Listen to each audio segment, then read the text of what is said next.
Things can get heated in a pitch.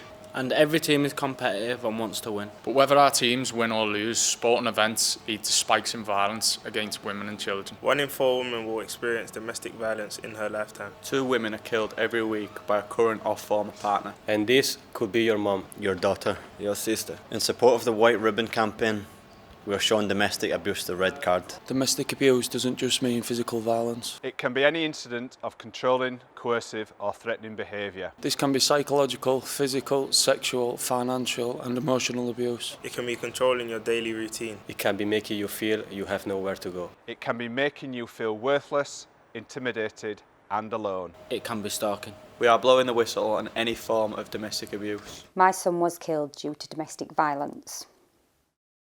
We need to act now.